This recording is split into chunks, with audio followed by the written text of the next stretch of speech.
Is there anybody who wants to ask a question? Rajinder ji बोलिए. Sir, Yeah. it's regarding that your Telegram message regarding ICI Prudential video. हाँ हाँ हाँ. In that video, like you have given execution tips, like where we should execute that trade. So I just हाँ हाँ. wanted to confirm if we taking the same example, if we can, you Hmm. can also let us know like stop loss to be used for intraday or investment or futures. Hmm. See, intraday has a stop loss which is based upon 5 minutes or maximum 15-minute chart. But Yeah. if you are going for investment, then you have to define your stop loss differently. You see, the price has been congesting in this area, and you see, this was the candle with a very long wick on the lower side. That means at this point there was a demand. So if you want to take a short-term positional trade for 3 to 4 days, you have to put your stop loss here and go long. This is the stop loss for those people who want a trade to take a trade for short-term positional 3 to 5 days maximum. But if you want to take a trade on intraday basis, then you have not to rely upon this daily chart. Then you have to convert the chart into 15 days. See, this is the 23rd July chart. Here you see the first 15-minute candle was this. And after that, the price never closed above this candle. So I am just trying to make it a replay. This is the first candle of 23rd July. You see, there was good volume, but at the same time, this wick was very high. This high wick means that there is price rejection at this particular point. So if you understand chart reading, you will know that whenever there is a price rejection indicated by such a long wick on the high side, you have to wait till price closes above this point before taking any trade. So this is the advantage of learning technical analysis or chart reading, that I had given you a tip that there is likelihood of ICICI Prudential breaking out. Next day, the price broke out also, but our trade plan is always that you have to wait for 15 minutes, look for a proper setup for intraday trade, and then only make an entry. Suppose you wanted to enter on the basis of 2-3 days trade, then there was a stop loss defined. But for intraday trade, the stop loss or the trade setup will be defined by the candles that are made or the price action that occurs on that day itself. So here the first 15-minute candle was telling us that although the first 15-minute action was with good volume and looked bullish, this high wick at the top indicated that there is a price rejection at this point, and until and unless price starts closing above this point, you have not to go long. So now we see how the price behaved throughout the day.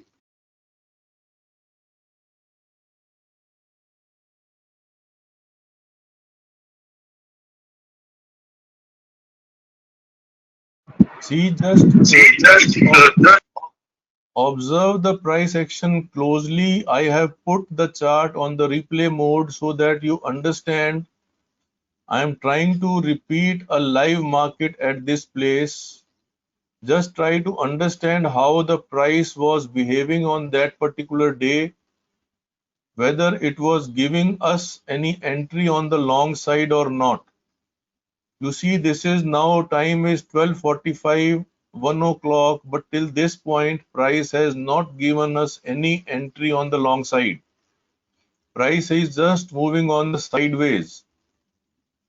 So this way you have to identify whether the proper setup, whether the price action is indicating the bullishness which we had expected previous day or not. If the price action is not showing us the bullishness which we had expected on the basis of our EOD charts on the previous day, then we have not to enter here. See, had you made any entry on as a knee-jerk reaction at any point here, full day, now this point, the day has ended. Now you see the full day, there was no entry given. So without understanding the price action of that day, had you taken any entry here, you would have not made any money, or you would have simply come out without any loss. That was the only thing. So this is the importance of understanding entry. Entries in the intraday charts are made on the basis of 5 and 15-minute candles. How those entries are made, I will just try to elaborate that. We can later on build upon that particular information, but right now I am just telling you how on the basis of 5-minute or 15-minute chart you can take the entry. Sir, for next day, Sir. then we have to wait for 550 to cross if we would like to take the entry, or we have to see on that particular day. The For next, important 552 is that on this day the price had got rejected from that point. yeah, That was the importance. So price has not only to cross, but it has to close above this. This is a 15-minute candle. So we can go long only when the 15-minute price starts closing above this price rejection. Otherwise, this price rejection, this long wick on the top is telling us that for this day at least, the price has got rejected at this point. So if you want to go for intraday trade, you have to ensure that the supply which is present on this point has been fully absorbed. You see the price again tried to touch this point, and again it was thrown down. So this was again a confirmation that yes, there is indeed some supply present on this point, and until and unless that supply gets absorbed, we have not to go long. This is the message conveyed by these candles. So if you are a good chart reader, if you understand chart reading and technical analysis, you will know when the candles are in bullish mood, when the market participants are rejecting the price, when the market participants are accepting the price, and accordingly you have to plan. What I am trying to do is that on the basis of this random example, I am trying to illustrate that what is the importance of first 15-minute candle and how you have to read that first 15-minute candle to take an entry for intraday trade. I will try to explain it further with the help of 5 and 15-minute chart on the PowerPoint. Please join me there also. Please remain tuned in. I am just moving to the slide. See, there Sir, are various sir, possibilities. I have a Yeah, question. yeah. Let me answer Uh, the first question first, then I'll take your question. Sir, it is related to the first. It is related to the entry that we have to make on the intraday trades. See, suppose this is the first 5-minute candle. This is one possibility. Suppose this is the first 5-minute candle. This is the second probability. And then we have a third probability, which I will mark like this. See, this probability has the most conspicuous feature that here open is equal to low. In this particular probability, the most conspicuous feature is open is equal to high. So first of all, suppose you have 5 shortlisted stocks for the day that you want to go long for the intraday trade. So first of all, you observe what it is doing in the 5-minute chart. If in the 5-minute chart it is making open is equal to low or open is equal to high, then you have to go along your trade in a particular way. If it is making, suppose you have made a, you have shortlisted for going long, and the stock is showing open is equal to low for the first 5-minute chart, then as soon as the price ticks above the high, you can go long. Here you need not wait for closing, because this open is equal to low has given you good indication that there is likelihood of good momentum in this stock today, and as soon as the 5-minute candle's high is crossed, you have to go long. This is the first setup. Now there is another stock in your watch list which opened gap up, but it showed open is equal to high. Now this has to be very, very carefully handled. Open is equal to high means although the stock opened with a gap up, but that particular day the market participants or market makers or the big players are in no mood to take the stock up. So you have to wait for price closing above it, and also you have to check whether nearby this top is there previously existing any resistance or any supply zone, because there is every chance that this open is equal to high has been made primarily because there was a pre-existing supply zone or a resistance at this point, and that has caused the open is equal to high formation in this candle. So again I am repeating, if open is equal to high is noticed, you have to look for a resistance or a supply zone in that vicinity, and only when that supply zone or resistance gets passed, only then you have to go long. This is a very simple thing which I am trying to explain. All of you who try to enter on the basis of 5-minute chart, they have to understand this, that if your shortlisted stock has shown, even if has opened with a gap down, but after opening gap down it is showing open is equal to low, then immediately as the price ticks above the high of the 5-minute candle, you can go long and put a stop loss at the low. But if there is open is equal to high, you have to approach it differently. You have to see whether at that particular point there is any supply zone, there is a resistance, and it has to be there. That is why mainly this open is equal to high was made.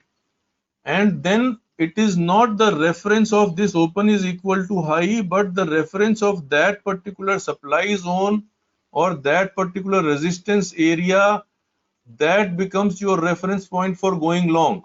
Third is this kind of candle. When this kind of candle is made, you have to wait for the 15-minute. You have not to take any action on the basis of 5-minute chart. So I am revealing to you 3 particular strategies, that there is a possibility of the first 5-minute candle making like this or like this or like this. In all the 3 conditions, what you have to do, what you have to plan for entry, that also I have explained to you. Now you can ask any question that you want, please.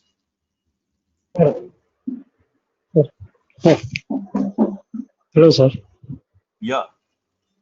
हाँ केतन भाई, मैं ये पूछना चाह रहा था कि पहली 15 मिनट की कैंडल अगर लॉन्ग होती है, पहली और दूसरी कैंडल, तो पूरा दिन ऑलमोस्ट उस रेंज के अंदर ही रहती है मार्केट। ऐसा पर्टिकुलर स्क्रिप्ट में मैंने देखा है, माइंड ट्री या काफी सारे स्क्रिप्ट में होता है। तो ऐसे टाइम पे हम फिबोनाची लेवल का इस्तेमाल करके उस रेंज के अंदर काम कर सकते हैं, और करते हैं तो सही है। देखिए, जैसे मान लीजिए ये 15 मिनट की कैंडल है, तो बेसिक बात ये है कि हम इंट्राडे ट्रेड उन स्टॉक्स में करें जहां पे कि हमको ट्रेंडिंग मूव मिलने की उम्मीद है। अगर ट्रेंडिंग मूव नहीं मिला तो इंट्राडे ट्रेडिंग का कोई फायदा नहीं है।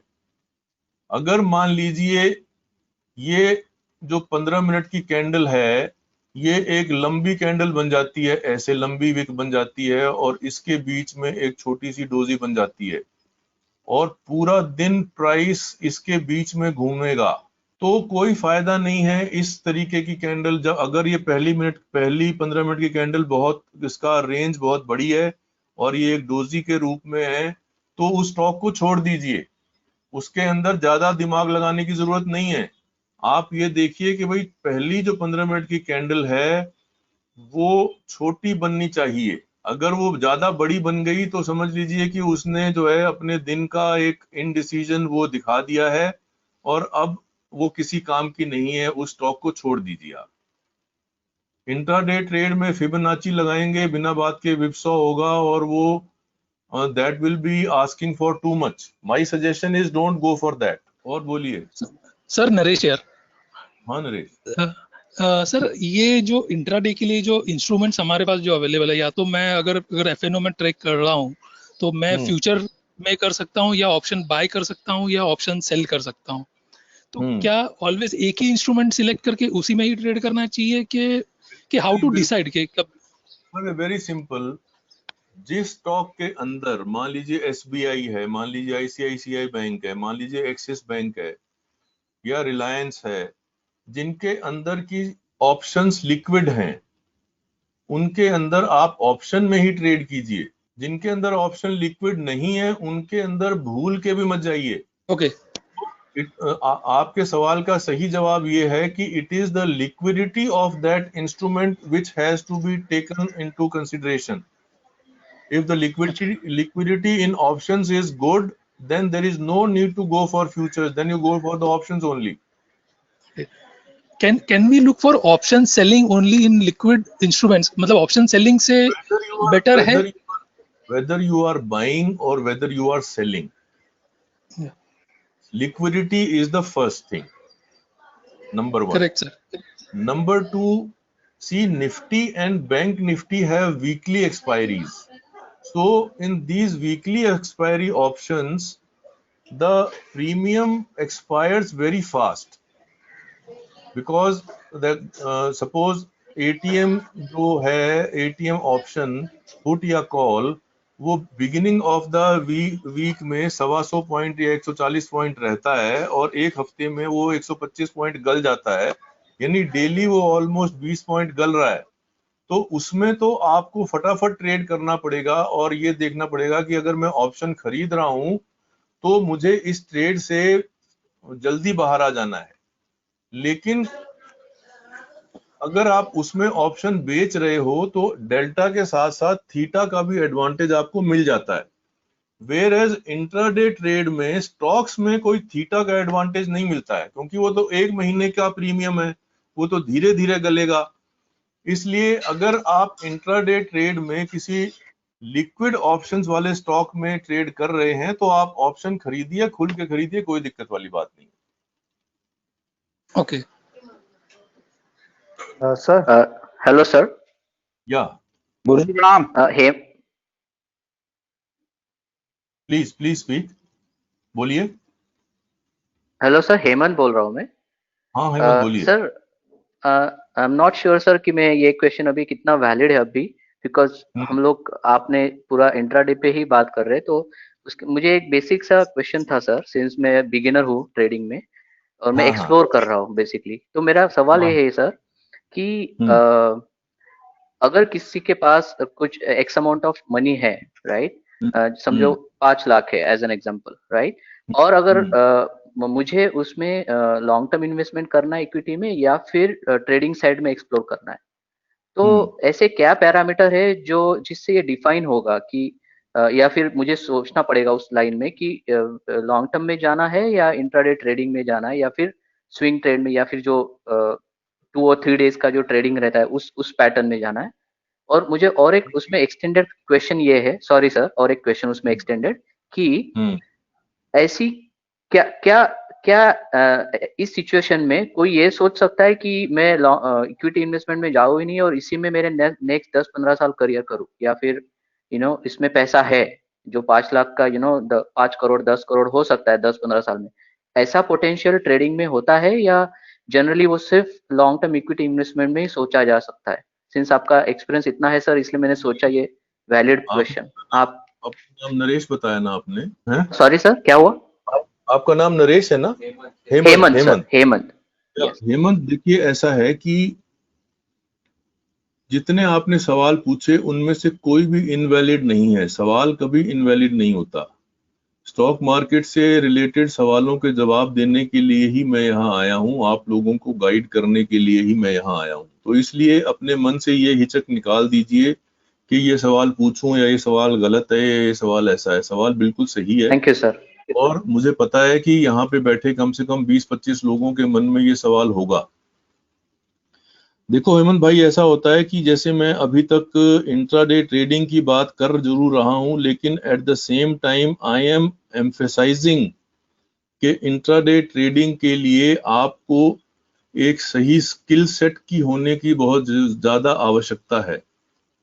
और उस स्किल सेट के अंदर एक चीज जो मैंने पहले मेंशन नहीं की थी, वो होती है टेम्परामेंट, कि आप कितने कूल हैं। अगर आप जल्दी एक्साइटेड हो जाते हैं, अगर आपके हाथ पैर जल्दी फूलने लगते हैं, तो आपका टेम्परामेंट अभी इंट्राडे ट्रेडिंग के लिए ठीक नहीं है। लेकिन वो ठीक होगा कैसे? वो एक्सपोजर से ही ठीक होगा। जैसे मान लीजिए कोई आदमी पानी में उतरता है और स्विमिंग करना सीखता है, तो शुरू में उसके हाथ पैर फूलते हैं, उसका सांस फूलता है, उसको डर लगता है, लेकिन पानी में उतरे बिना उसको स्विमिंग नहीं आ सकती। वैसे ही स्टॉक मार्केट में अगर आप इंट्राडे ट्रेडिंग करना चाहते हैं और आपको एक्साइटमेंट लगती है या आपको बुखार जैसा महसूस होता है, आपको जो है हाथ पैर कई बार फूलने लगते हैं, तो वो एक नॉर्मल नेचुरल बात है। और जैसे जैसे आप स्टॉक मार्केट में स्क्रीन के सामने पुराने होते जाएंगे, ऐसा होना बंद हो जाएगा। It takes almost 3 to 6 months before any individual becomes normal in front of live markets. तो टेम्परामेंट भी डेवलप करना स्किल सेट का ही एक हिस्सा है। अब हम आ जाते हैं कि भाई जिस तरह से इंट्राडे ट्रेडिंग में एक स्किल सेट डेवलप करना है, वैसे ही इन्वेस्टमेंट में भी एक स्किल सेट डेवलप करना है। इन्वेस्टमेंट का भी एक टेम्परामेंट है, लेकिन इन्वेस्टमेंट का टेम्परामेंट थोड़ा सा अलग इसलिए है कि जब आप कोई चीज इन्वेस्टमेंट के लिए लेते हैं, तो उसके अंदर कुछ समय ऐसा आ सकता है कि जिस स्टॉक में आपने पैसा लगाया है वो 20% तक या इवन 30% तक डाउन हो जाए। तो क्या आपके पास ऐसा कोई टेम्परामेंट है कि भाई आप ये देखें कि भाई मान लीजिए ये कंपनी के फंडामेंटल्स देख के मैंने इन्वेस्ट किया और मुझे ये लगता है कि अभी मार्केट की वजह से या इकोनॉमिक स्लो डाउन की वजह से इसमें इसका रेट नीचे आया हुआ है, या अभी इस पर्टिकुलर स्टॉक ने जो है वो ट्रेडर्स की और इन्वेस्टर्स की के ख्यालों में ये नहीं आया है, इसलिए ये दुबका पड़ा है। तो ऐसा होता है। अब आप ये देखिए कि आईटीसी का स्टॉक है, फंडामेंटली कितनी अच्छी कंपनी है, लेकिन पिछले 3-4 साल से वो नीचे ही नीचे है, क्योंकि कंपनी एक तरीके का कैपेसिटी एक्सपेंशन कर रही थी। वो सिगरेट से दूसरे क्षेत्रों में जा रही थी और अब धीरे धीरे उसने एफएमजी सेक्शन में अपने पैर जमा लिए हैं, तो उसके अंदर अब रेट बढ़ने शुरू हो गए हैं। और अभी उसने 15 रुपए का डिविडेंड दिया, उसके बावजूद डिविडेंड आने के बावजूद उसका रेट नहीं गिरा, और वो एक्स डिविडेंड होने के बाद फिर उसी रेट पे आ गया जहां पे कि वो प्री डिविडेंड का जो उसका रेट था। इसका मतलब ये है कि भाई अगर किसी आदमी ने पिछले 2 साल तक 3 साल तक आईटीसी को अपने पोर्टफोलियो में रखा था, तो उसको ये पेन भी बर्दाश्त करना था कि भाई उसका स्टॉक जो है वो 3 साल से चल नहीं रहा। तो इन्वेस्टमेंट करने के लिए आपको एक अलग तरह का टेम्परामेंट चाहिए, और वो टेम्परामेंट भी आपको तभी मिलेगा। तो एक ट्रेडर के टेम्परामेंट के साथ में आप इन्वेस्टमेंट का टेम्परामेंट नहीं जोड़ सकते। एक ट्रेडर के टेम्परामेंट के साथ आप किसी भी स्टॉक को 10 साल तक या लॉन्ग टर्म के लिए नहीं रख सकते। एक ट्रेडर के लिए तो लॉन्ग टर्म जो है सिर्फ एक एक्सपायरी ही होता है कि भैया ये वाला स्टॉक इस एक्सपायरी तक ही रखूंगा, वही उसके लिए लॉन्ग टर्म होता है।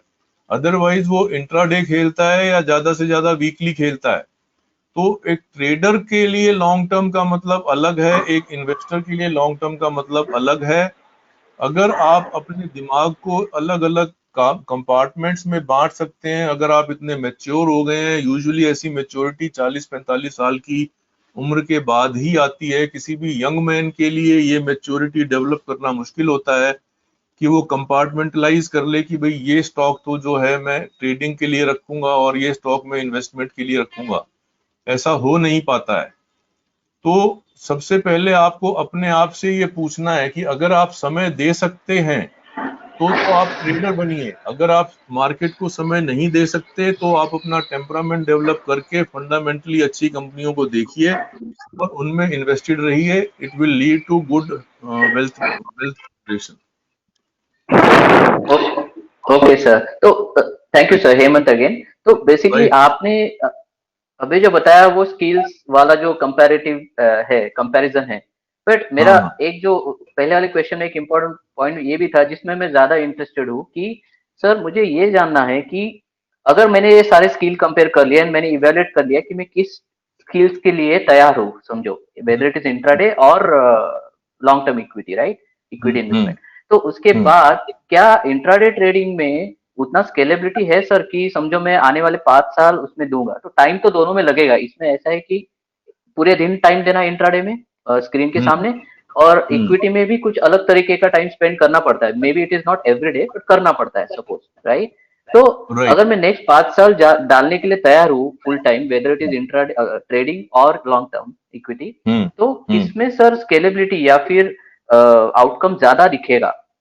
क्योंकि बहुत बार हमने ये भी पढ़ा है सर कि वो कंपाउंडिंग वाला इफेक्ट होता है and all that. I understand your point. देखो, सबसे पहले 2-4 बातें समझो। नंबर एक बात कि चाहे आप इन्वेस्टमेंट करो चाहे आप ट्रेडिंग करो, all your investment picks are not going to fructify. हो सकता है कि आप 12 स्टॉक खरीदो और 12 स्टॉक में से 2 चल जाए और 5 ना चले और 5 जो है वो थोड़ा बहुत चले, लेकिन वो 2 इतने चल जाएं कि उसमें आपको बाकी 5 जो नहीं चले उनसे भी बहुत ज्यादा मुनाफा हो जाए।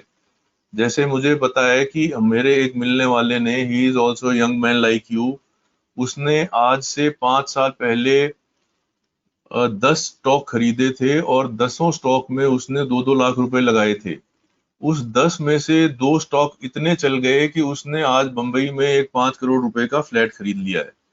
बात मेन ये है कि भाई क्या चलेगा क्या नहीं चलेगा ये हमको नहीं पता, लेकिन ये पता है कि सब नहीं चलेगा। और हमको ये भी पता है कि अगर हमने अच्छी स्टॉक पिकिंग करी है तो 2 या 3 जरूर चलेंगे।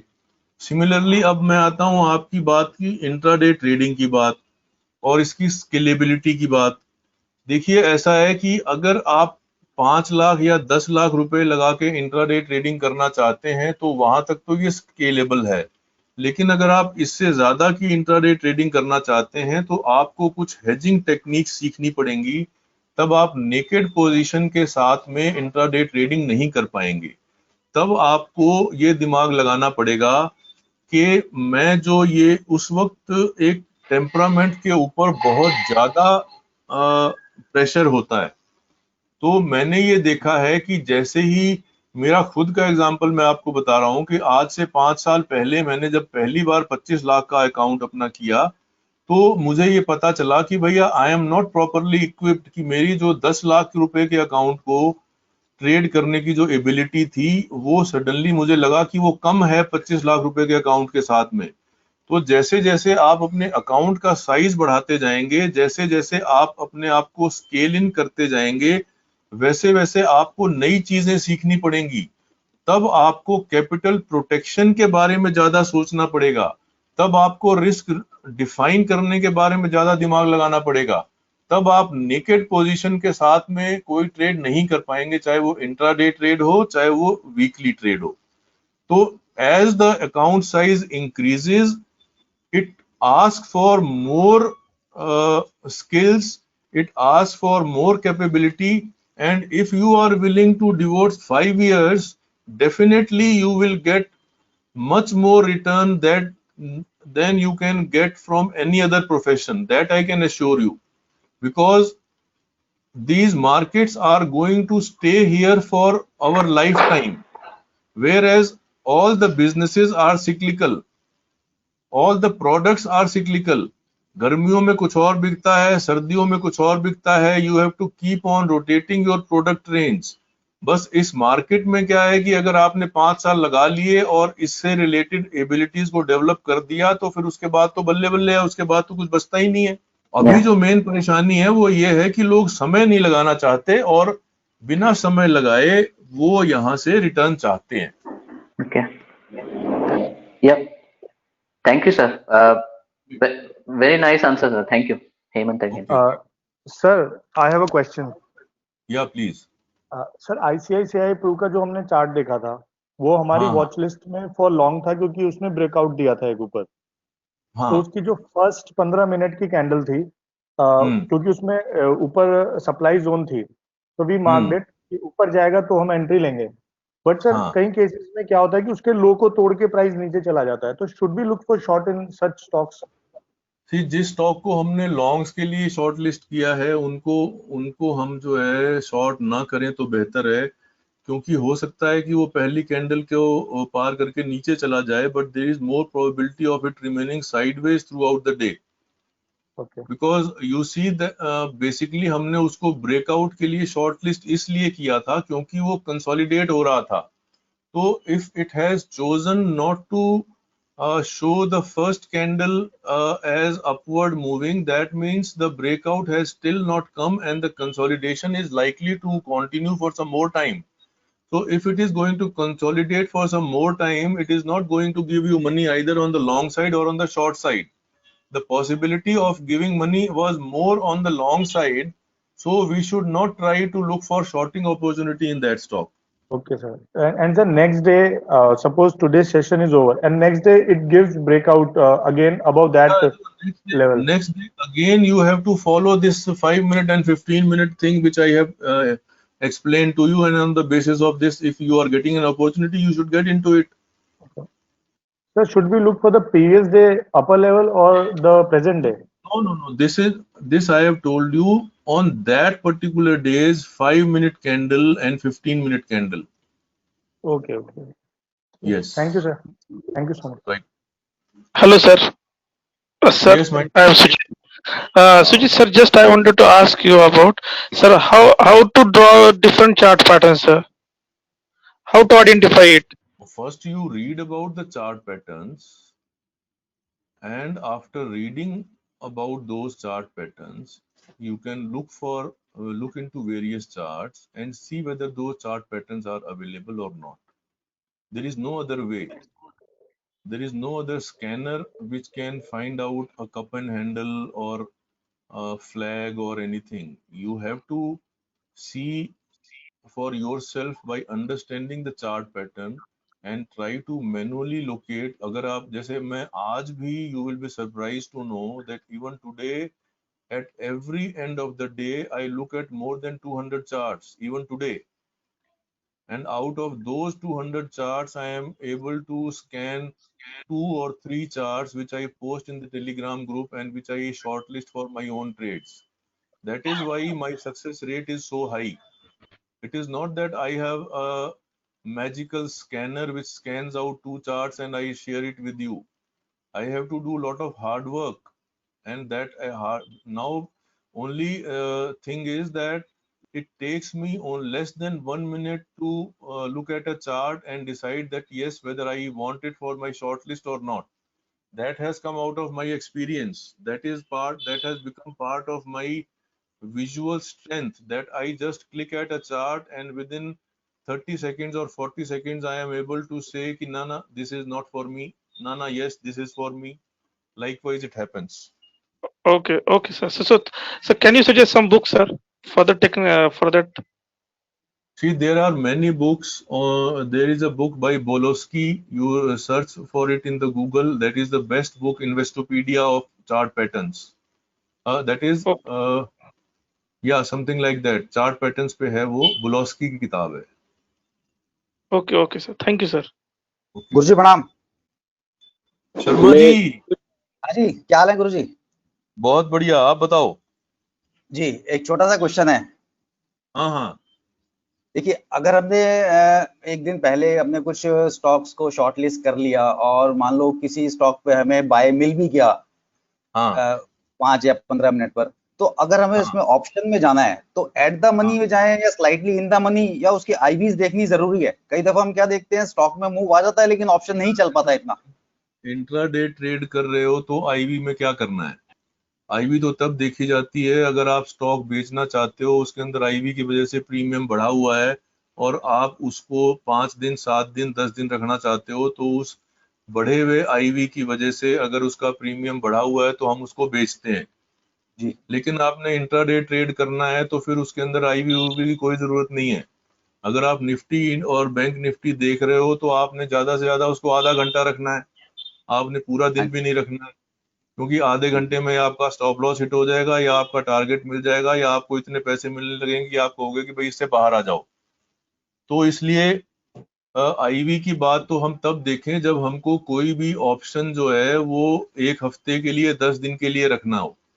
अगर हमने इंट्राडे ट्रेडिंग करनी है तो आईवी देख के क्या करेंगे? ये तो हो गई पहले सवाल के जवाब। दूसरा सवाल का जवाब ये हुआ कि भाई डेल्टा कैसे बढ़ता है। आपको तो पता ही है कि डेल्टा जो एटीएम का डेल्टा है वो 0.5 होता है और जैसे जैसे हम इन द मनी जाते जाते हैं उसका डेल्टा बढ़ता जाता है और जैसे जैसे हम आउट ऑफ द मनी जाते हैं वैसे वैसे डेल्टा घटता जाता है। तो इसका जो लोग डेल्टा नहीं समझते हैं उनके लिए बता दूं कि जो out of the money option है वो धीरे धीरे बढ़ेगा, जो इन द मनी ऑप्शन है वो तेजी से बढ़ेगा, तेजी से घटेगा। तो अब ये तो आपके ऊपर है, इन द मनी ऑप्शन महंगा होगा, out of the money option सस्ता होगा। तो मेरे ख्याल से बेस्ट थिंग तो एट द मनी ऑप्शन खरीदना ही है, क्योंकि वो बैलेंस्ड होता है और आपने इंट्राडे ट्रेड करना है तो वो हर एक पॉइंट के साथ आधा पॉइंट चलेगा और आपको मान लो निफ्टी में कर रहे हो, निफ्टी 100 पॉइंट चली तो वो आपको 50 पॉइंट दे देगा, निफ्टी 50 पॉइंट चली तो वो आपको 25 पॉइंट दे देगा, निफ्टी 20 पॉइंट चली तो वो आपको 10 पॉइंट दे देगा। तो ये बात है कि इन द मनी जो है उसका डेल्टा ज्यादा है। अगर आपने इन द मनी कोई ऑप्शन खरीदा तो वो 0.6 0.7 तक भी डेल्टा है लेकिन वो महंगा है। तो ये बैलेंस आपको बनाना है कि भाई महंगी चीज खरीद के उसके अंदर थोड़े से ज्यादा पैसे मिल जाएंगे, अगर सस्ती चीज खरीदोगे तो उसके अंदर कम मूवमेंट होगा, कम पैसे मिलेंगे। इसलिए मैं तो एटीएम ही करता हूँ। गुरुजी, एक छोटा सा इसमें इसको थोड़ा सा एक्सटेंड कर देता हूँ। हाँ मान लीजिए हमने इंट्राडे कोई पोजीशन बना ली, लेकिन हाँ शाम तक वो एक्सपेक्टेड मूव हमारे प्राइस के ऊपर नहीं आया जो हम चाह रहे थे और वो हमारे लगभग बाइंग प्राइस के आसपास ही क्लोज हो रहा है, तो हम उसको कैरी करना हमारे लिए बेटर है? नहीं, हमें लग बिल्कुल रहा है नहीं कि करना। भाई ये तो बात मैं अभी पहले बता चुका हूँ कि अगर आपने ऑप्शन खरीदा हुआ है और वो वीकली ऑप्शन है तो वो 20 रुपए वैसे ही घट जाएगा, तो आपने क्यों करना है? अगले दिन का इंतजार क्यों? और ऑप्शन नहीं, अगर वो हमारी कैश की पोजीशन भी है या हमारी फ्यूचर की भी है, हमारा ट्रेड सेटअप दिखा रहा है स्ट्रांग है, हमारे बाइंग के आसपास ही बंद हो गया, मूवमेंट नहीं मिल पाई हमें दिन। अगर आपने कोई इंट्राडे ट्रेड की कोई प्लान बनाया है तो वो इंट्राडे ही रखना है अपने को। अगर आप उसको कैरी फॉरवर्ड करोगे तो वो नए दिन की नई बात लेके आएगा। क्योंकि आज क्लोजिंग हो गई, कल वो गैप अप भी खुल सकता है, गैप डाउन भी खुल बाद में आ जा। तो it cannot be carried on that way. अगर if it is based upon a 15-minute or 5-minute candle and it has not moved, you get out of it, अगले दिन नए दिन की नई बात करेंगे। Sir, afternoon. This is Sanjay. Yeah, please. Sir, my question is about index option. Yeah. We have to trade only on Wednesday and Thursday, or we can trade all rest of the days also for Why, profits. who is stopping us to trade on all the days? I trade on all the days. One of my friends told me that profit only comes on Wednesday or Thursday. Then your friend has not understood the markets correctly. Markets are open on all the days. Trading is happening on all the days. Traders are making money or losing money on all the days. Only thing is that, in fact, I would tell you that on expiry day, on Thursdays, if you want to trade, you need to have a better and more experienced skill set. It is most difficult to trade on an expiry day. Because on expiry day, huge swings are noticed either in the early morning or in the late afternoon. So anybody who is not having a right temperament or correct skill set, he should never try to trade on Thursdays. Thursday I make very little profit, sometimes 300, sometimes 500, and sometimes Yeah, 700. that That's is it. different. You cannot say on which day to trade. All days are good. मैं तो कहता हूँ, जैसे हमारे घर में मेरी श्रीमती जी कहती हैं कि भाई मंगलवार को और शनिवार को मैं अंडा नहीं खिलाऊंगी, तो मैं हाथ जोड़ लेता हूँ, और लेकिन मुझे मौका लगता है तो मैं बाहर जाके खाता हूँ, क्योंकि मेरे हिसाब से तो सब दिन भगवान के दिन है। Yeah, true. तो ऐसे ही भैया, every day when the market is open, there is an opportunity for the trader. It depends upon the skill set of individual trader whether he is able to capitalize on the opportunity that the market is presenting or not. All I will tell you that Thursday is a difficult day to trade. It is not an easy day to trade. Yeah, I do think so. Thank you. नमस्कार, मैं पूछ सकता हूँ sir? Mahesh Arya from Ahmedabad. बिल्कुल, पूछिए पूछिए। एक तो आपने जो ग्राउंड लेवल से स्टार्ट किया है, उसके लिए मेरे पास शब्द नहीं है कि कैसे आपका धन्यवाद अदा करूं। दूसरा, only you are asking is time and attention things. सच्ची ये ऐसा नहीं है कि भाई जो कोई देगा तो उसको कुछ नहीं मिलेगा।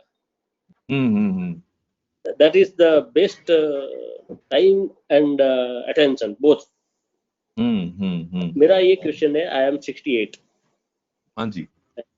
और मैं थोड़ा टेक्नो सेवी नहीं हो सकता हूँ, या तो मेरे पास स्क्रीन नहीं है, तो आई हैव टू प्लेस, तो मैं ट्रेडिंग इंट्राडे नहीं कर सकता। तो उसके लिए मैं आपसे जस्ट पूछना चाहता हूँ कि ये इन्वेस्टमेंट के और ट्रेडिंग का जो है नजरिया दोनों अलग अलग है। तो क्या इन्वेस्टमेंट के लिए कुछ आप थोड़ा सा गाइड कर सकते हो, या it is only for traders? That's all, thanks lot. ऐसा नहीं है। देखिए, ऐसा है कि ना, अगर आप इन्वेस्टमेंट कर रहे हैं या आप ट्रेडर हैं, दोनों के अंदर एक बात बड़ी कॉमन है कि हमको चलती हुई गाड़ी में बैठना है या उस गाड़ी में बैठना है जो कि चलने के लिए स्टार्ट हो चुकी है। जी। जैसे कि पिछले 3 महीने में अगर किसी ने फार्मा के अंदर पैसे लगाए हुए थे तो उसको अच्छे रिटर्न मिले हैं। बिल्कुल। तो आने वाला समय जो है उसके अंदर जो सेफेस्ट बेट है वो फार्मा ही है जी। क्योंकि जो रियल एस्टेट है, मुझे ऐसा लगता है कि वो सबसे ज्यादा खतरनाक बेट है। तो आपको ये आइडेंटिफाई करना है चार्ट एनालिसिस के द्वारा या अपनी दूसरी समझ के द्वारा कि भाई इस वक्त नए माहौल में जो ये कोरोना से रिलेटेड समस्या अगले आने वाले 6-8 महीने कहीं जाने वाली नहीं है, तो ऐसे में हम उसको सेफली किस जगह पैसा लगाना चाहिए। तो मुझे ऐसा लगता है कि जैसे मैं अभी चार्ट देख रहा था तो मुझे औरबिंदो फार्मा का चार्ट अच्छा लग रहा था, मुझे रैलीज का चार्ट अच्छा लग रहा था। तो ये 2 स्टॉक ऐसे हैं जो कि मंथली चार्ट पे मुझे स्ट्रॉन्ग लगे, इनका मैंने इसीलिए नाम बोला। तो अगर आप इन्वेस्टमेंट करना चाहते हैं तो आपको वो स्टॉक देखने चाहिए जो कि वीकली और मंथली चार्ट पे अच्छा कर रहे हैं और उनके अंदर पैसा लगाना चाहिए। हम लोग जो इंट्राडे ट्रेडिंग करते हैं, हम तो 5 और 15 मिनट के चार्ट देखते हैं, वो तो आपको देखना भी नहीं चाहिए। नहीं, बिल्कुल, मैं वही इसीलिए पूछा कि यदि उस सेटअप के अंदर जाना है, मान लीजिएगा आप जैसे ये अब आज आपने समझाया कि closing is equal to open is equal to, और ये red candle and green candle जैसे बनती है उसके ऊपर यदि प्राइस क्लोज होता है, यानी ट्रेडर्स की बात कर रहा हूँ, तो उसको पोजीशन लेनी चाहिए, वरना नहीं। जो वीक ऊपर हाई है उसके ऊपर यदि बंद रहता है तो आपको पोजीशन बनानी। ऐसा जो ट्रेडिंग के लिए सेटअप है, क्या ऐसा ही कुछ लॉन्ग टर्म इन्वेस्टमेंट के लिए कोई सेट अच्छा कुछ है? ऐसा कुछ तो जरा आप शेयर कर सकते हैं sir, if you don't mind. जो ये कैंडल बनी है, ये कैंडल अगर आप मंथली और वीकली चार्ट पे देखें, हाँ जी, उसके अंदर आपको ये समझ आएगी कि हाँ, आने वाले महीने के लिए, जैसे मान ले किसी भी मंथली कैंडल के अंदर आप यही फॉर्मेशन देख रहे हैं कि ओपन इज इक्वल टू लो है। हाँ जी। तो आप उस ओपन इज इक्वल टू लो को स्टॉप लॉस मान के, और जब उसके ऊपर प्राइस जाने लगे तो आप उसमें लॉन्ग हो जाइए। वो आप इसमें सिर्फ टाइम फ्रेम बदल दीजिए। जी जी। तो अभी आप जाके चार्ट देखिए, मंथली चार्ट या वीकली चार्ट, जहां पे कि ओपन इज इक्वल टू लो है। हाँ जी। और उसके अंदर एक 5,000 रुपए लगा के एक एक्सपेरिमेंट कीजिए कि भाई अगले एक महीने में, या अगर वो वीकली चार्ट है तो अगले एक हफ्ते में वो आपको क्या रिटर्न दे रहा है। ये जो कैंडल है ये यूनिवर्सल टाइम फ्रेम के लिए है। अगर open is equal to low monthly पे भी दिखा रहा है और आपको मंथली पे इसके ऊपर जाना है तो आप 5,000 रुपए लगा के देखिए। जी जी जी जी। Thank you very much sir, आपका बहुत बहुत शुक्रिया। और जिस कूल माइंडेड से, या तो जैसे बोले मैच्योरिटी के साथ आप कन्विंस कर रहे हो, बहुत बहुत धन्यवाद। Thank you for your compliments. Hello, yeah tell me. Sir नमस्ते सर, विजय बोल रहा हूँ। हाँ विजय भाई, हेलो, बोलिए बोलिए। सर एक्चुअली मैं एक्चुअली 12 बजे से सुन रहा हूँ। ऐसा कोई नहीं है जो आपको और डिटेल में बताइए करके समझ में नहीं आया। जो आप बात कर, ऐसा कुछ बोलने का कुछ है ही नहीं। आप इतना डीट से समझा रहे कि क्वेश्चन ही नहीं आ रहा है दिमाग में। फिर भी एक बात आपसे एक बात करने की एक इच्छा से मैं पूछ रहा हूँ। हाँ बोलिए विजय जी। सर एक्चुअली मैं आपका ट्विटर पे भी मैं आपका फॉलो करता हूँ सर। हाँ हाँ हेलो, सुन रहे सर आप? बिल्कुल सर सुन आप रहा हूँ। आरएसआई और प्लेइंग चार्ट के प्लेइंग चार्ट और आरएसआई के सिवा दूसरा कोई इंडिकेटर यूज करते हैं सर? अगर इंडिकेटर यूज करना है तो कौन सा अच्छा रहेगा सर? आप आरएसआई यूज कीजिए, बेस्ट है वो। आरएसआई सर, एक्चुअली सर मैं आरएसआई बहुत कुछ आपसे सिखा है सर उसमें। मैं उससे अलावा कुछ दूसरा क्या, तो सर एक्चुअली मैं क्या करता हूँ sir, 50 days moving average 5 minute chart पे देखता हूँ। अगर प्राइस 50 डेज मूविंग एवरेज के ऊपर है तो मैं उसको बुलिश मानता हूँ। ऐसे कुछ सेटअप में कोई दूसरा कुछ सेटिंग है तो आप बताएं तो बहुत अच्छा लगेगा सर। आप एक की जगह 3 एवरेज लगाइए। अच्छा सर, हाँ। वो भी बताता हूँ कौन कौन सी 3 लगाइए। आप 50 की बजाय 55 लगाइए, 13, 34 और 55 लगाइए। 13, 13, 34 मतलब 24 sir. 34, 13, 34 and 55. 13, 34 and 55. 13, 34, 55. Right sir. और ये लगाइए, और फिर उसके बाद जादू देखिए फिर। सर हेमंत जादू तो जब से आपसे करंट में तब से देख रहे हैं। ठीक है। Thank you sir. Sir Vijay ji के, सर सॉरी इंटरप्ट किया मैंने विजय जी के बीच में। मुझे विजय जी के इस पे ये जो आपने 3 ईएमए बताए राइट, 13, 34 और 55, तो इसमें सर बेसिकली ये ईएमए तो लगा लेंगे, पर फिर देखना क्या है सर? इज इट लाइक जब वो 13 वाला क्रॉस ओवर होता है तो वो वैसा देखना है क्या? That's when you enter, is it? आप लगा के देखिए। हाँ ठीक है सर, मैं चेक करता हूँ, फिर आपको कुछ फिर उसके बाद बात है doubt. Okay sir, okay, thank you. Sir एक छोटा क्वेश्चन था सर। अभी नया जो एनएससी का साइट ओपन हुआ है उसमें ओपन चेन इंटरेस्ट कुछ वो कैसे देखना है सर? वो अभी पुराना साइट था तो उसके ऊपर सब कुछ पता चल जाता था ऑप्शन चेन एनालिसिस के लिए। वो मैं भी अभी ढूंढ रहा हूँ, जब मुझे पता चलेगा तो मैं ट्विटर पे पोस्ट कर दूंगा। थोड़ा नया है इसलिए थोड़ा टाइम लगेगा। क्योंकि क्या बैंक निफ्टी में पूरा ये भी नहीं होता, वो कंप्लीट डेटा भी नहीं आता है अभी तो। हाँ वो थोड़ी अभी परेशानी है उसमें। Okay sir, okay, thank you. Hello sir, results पे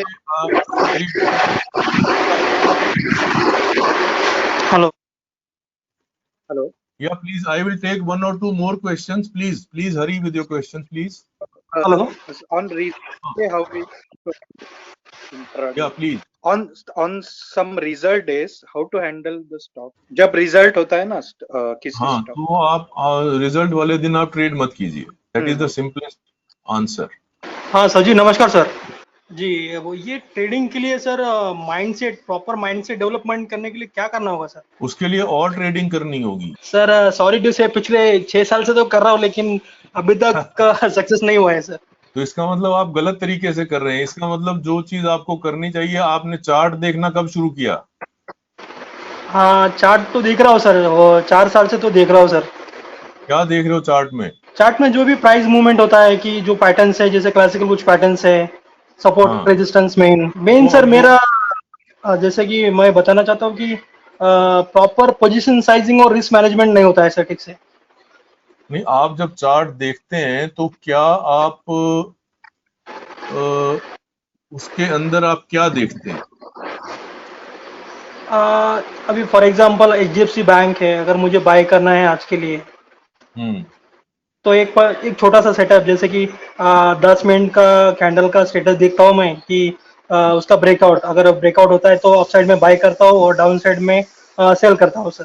ठीक। तो इसका मतलब आप जो है आपको ये नहीं पता, समझ में आता कि भैया आज ये ऊपर चलेगा या नीचे चलेगा। बेसिक बात ये है कि अगर आप चार्ट देख के ये नहीं समझ पाए कि इसका मोमेंटम अप साइड पे तेज है या डाउन साइड पे तेज है, तो इसका मतलब अभी आपने चार्ट रीडिंग समझी नहीं है। Okay sir. जो हम चार्ट रीडिंग कर रहे हैं उसका बेसिक पर्पज ही ये है कि हम उसके अंदर मोमेंटम ढूंढ रहे हैं। अच्छा, और सिर्फ उन स्टॉक्स में एंटर हो रहे हैं जिसकी मोमेंटम है। जिसमें मोमेंटम नहीं है उसमें हम एंटर नहीं हो रहे हैं। तो अगर सबसे पहले चार्ट रीडिंग में अपने को मोमेंटम ढूंढना है और फिर उस मोमेंटम वाले स्टॉक को शॉर्ट लिस्ट करके उसमें अगले दिन ट्रेड करना है, लॉन्ग या शॉर्ट साइड पे। तो अपनी ये अप्रोच बदलिए कि ऊपर जाएगा तो खरीद लूंगा, नीचे आएगा तो बेच दूंगा। ऐसा नहीं होता है। हर स्टॉक का एक पर्टिकुलर टाइम फ्रेम में एक मोमेंटम होता है और हमको उस डायरेक्शन में ही उसको खेलना है। ठीक है, तो अपनी चार्ट प्रैक्टिस अपने मेरे आप देखते रहिए। बेसिकली मैं ट्रेडिंग के अंदर जो मोमेंटम कैचिंग है वही बताने की कोशिश करता हूं। तो इस बात के साथ, इस सवाल के साथ दोस्तों मैं आज का सेशन खत्म करता हूं। We had good 90 minutes together and it was very nice talking to you and answering your queries. I hope all of you would have enjoyed this session. We will continue to organize sessions like this. Thank you very much. Oh, so kind of you, sir. Have a nice day, nice weekend. Right. Bye bye. Same to you.